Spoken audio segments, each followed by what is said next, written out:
आज हाम्रो गाउँमा पुरै पानी भयो। पानी रातभरि परेर यहाँ त पुरै ताल परिसक्यो। पुरै ताल परेछ, सब देखाउँछ। यो बाटोभरि पानी छ।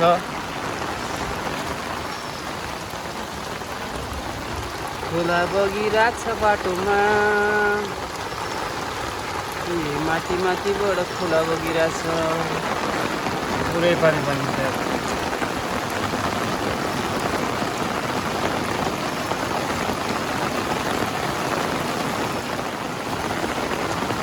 पानी छ।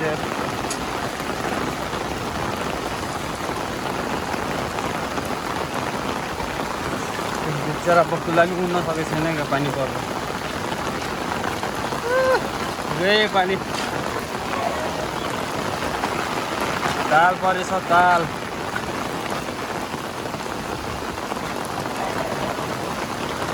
पानी भयो, पानी।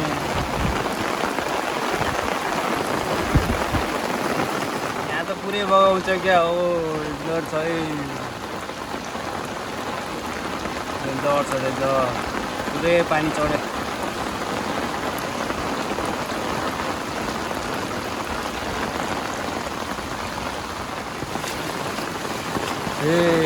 रेन्जर खत्रै बढेछ पानी त यार।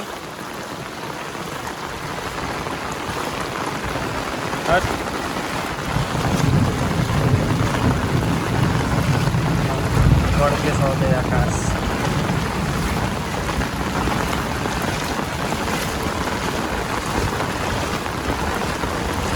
यहाँ त झन् फाल्टो छ यार।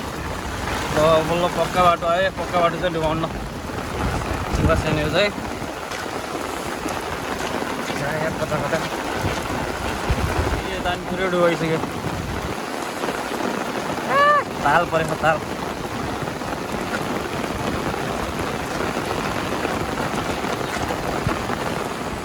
यहाँ पुरै ताल परेको पक्का उड्यो। पुरै तालै ताल छ। तालै ताल छ।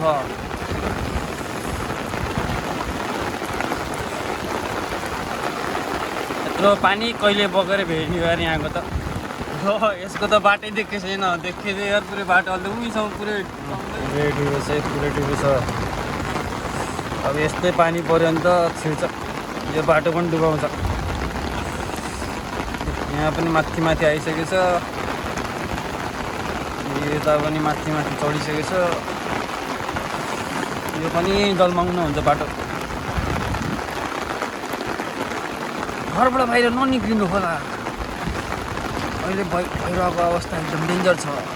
पुरै पानी छ।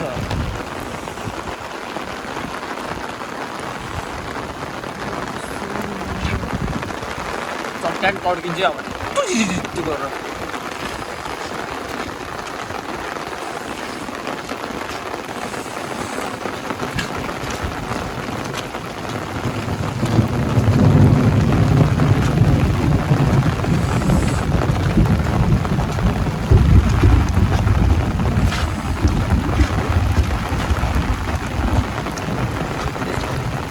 यता त चढिसकेछ त्यो। चढ्न लगाइसकेको छ। अब अलि बेर यस्तो पानी पऱ्यो भने त चढ्छ यहाँ पनि। ल घरभित्रै बस्नु होला। Have a nice day. यहाँको बम्बो सम्बो सब डुबाइसकेको छ।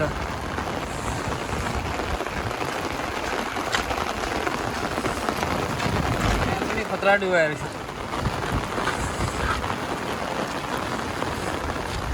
यो बाटो जाने उता पुरै चुरुलमा डुबाइसकेको छ। यता त सङ्ग्रहालय यता पुरै डुबाइसकेको छ। यता त झन् यता त बाटै छैन। पुरै डुबायो। ल take care. Have a nice day. यो चिसोमा मजाले सुत्नु होला।